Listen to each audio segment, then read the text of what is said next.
Hello everybody, it is me, your favorite oracle, the Oracle of Whimsy, and I'm here to do a quick review because things are kind of getting a little crazy. So I wanted to review what the remotes have been. As people know, this channel started off as a private channel. It was just a couple hundred of us, and then we went ahead and made it public a year ago.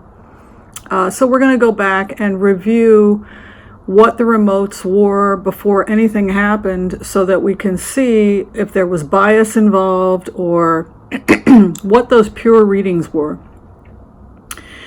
You can go back and you can take a look at the YouTube videos that were done back in January or earlier and go ahead and review them if you like. But the first remote viewings that we started to do when we were trying to figure out why the Russians had hacked the 2016 election, the first vision I had when I was doing that remote was I saw trade routes, and we talked about it for a long time. People were writing me not very polite letters asking me to stop, but it kept coming up. Trade routes, trade routes, trade routes. And if I keep getting it, it means that we need to stop and really hear it.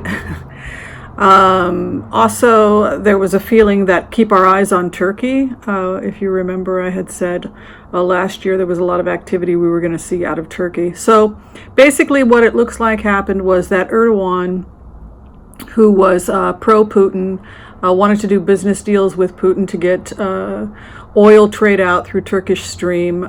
He seems to have somehow gotten installed with a little help from Putin.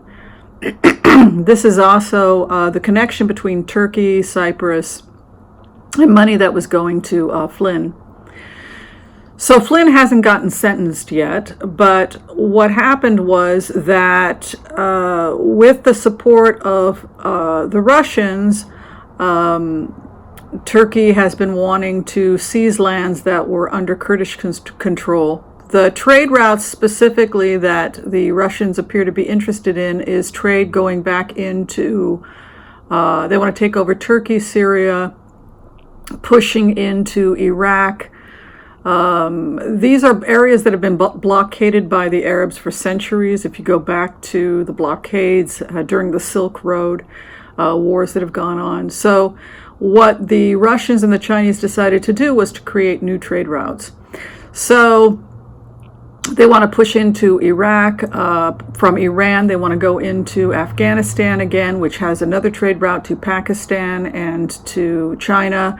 This means that things are going to be heating up quite a bit in Pakistan because it was the Wahhabi government, the Saudi Wahhabi government, that was promoting and propping up Pakistan and making it very difficult for Pakistan to maintain a secular government. So expect more instability in Pakistan as Russia attempts to push forward.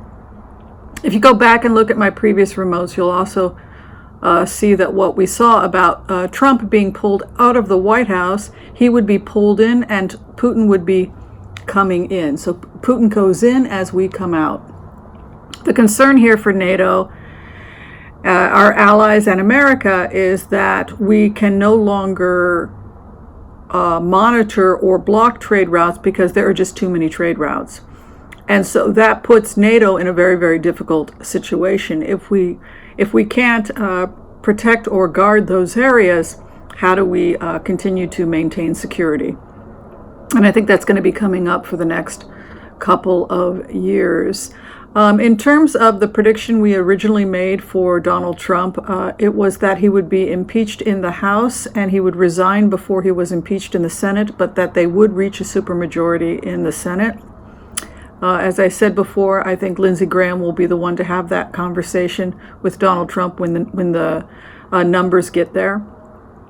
I also saw that if Trump did not resign, the certain segments of the GOP would go after him starting in July of 2019. We would start to see more and more leaks, more and more of a break. And now it's all-out war. And the reason why is because they have to get him out of there and pick somebody who is likely to win the 2020 presidency, because they pretty much are abandoning ship with this president. Yes, he's popular in some areas of the United States, but by and large, his base is starting to sink. So I think that that is what we're looking at. Also, I do think that Pence has what looks like, when you go into the remote on Pence, it looks like he has an insurance policy, which is that he was basically told if he saw anything fishy or questionable, he should report it. I think he did wear a wire. I think he was one of the people that wore a wire, and the reason why is because Rosenstein wanted people wearing a wire who were part of the cabinet so that they could then issue Article 25. So I think that Pence was playing both sides of it. I think that that's going to start to come out more. I think that that's why we got the meditation we got recently. I think that Rosenstein was secretly working with Mueller. I don't think that he was kept around because he promised Trump the moon. I think he was kept around. When I remote viewed that conversation, I felt tremendous fear on the part of Trump, that Trump feared firing Rosenstein because he knew it would lead to a constitutional crisis and that probably it would lead to multiple indictments. There was a feeling that if I fire Rosenstein, Mueller's going to come down with a ton of different indictments. And so he was lulled, Trump was lulled into believing that everything was going to be okay, that Mueller was an old man who was practically senile, that the whole thing had fallen apart.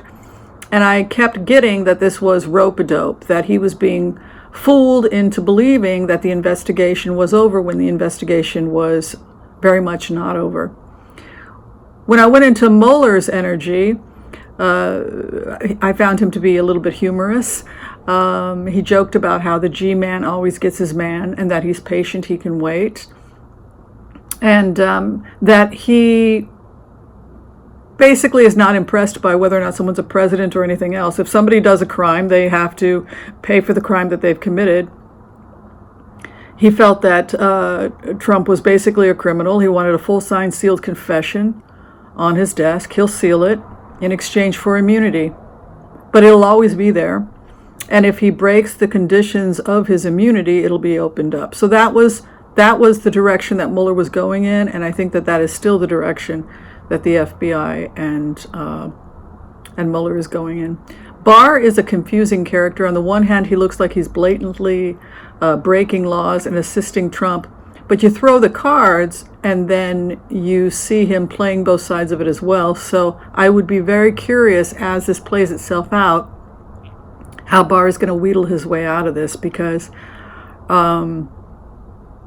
there comes a point in the remote readings where it looks like Barr will not be able to help this president, that he was brought in initially to smooth things out and possibly help with a resignation if it got to that. Excuse me. That's what it looked like when I went into Barr's energy.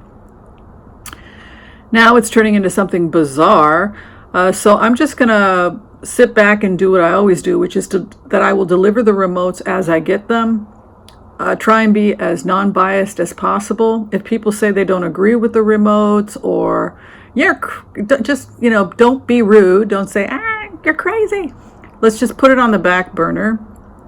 But that is ultimately what I saw. And yes, I keep talking about trade routes, because if you don't get that, you don't get what the whole point was. The whole point of all of this was blockades by the Americans and the Arabs. They've been going on for a long time. And the bombing of Libya completely changed the relationship between Putin and the United States. And he is doggedly determined to get his trade out, to get his oil out. And if we threaten him, if we bomb him, it will be all-out war. And he is now openly saying that he's going to meddle in the elections. And I don't think that Trump is behaving like a crazy man. I don't think that he's confused. I think that he was told privately by Putin to get the troops out so that Turkey, backed by Russia, could move in and take areas and open up the trade.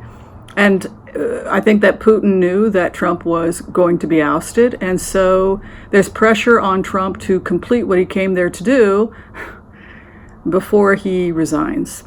And so that, unfortunately, is where we find ourselves. Where will this take us? Well, I think America's standing in the world is going to have to be re-examined, because we can't continue to police the world because we don't have enough troops, and it's bankrupting us.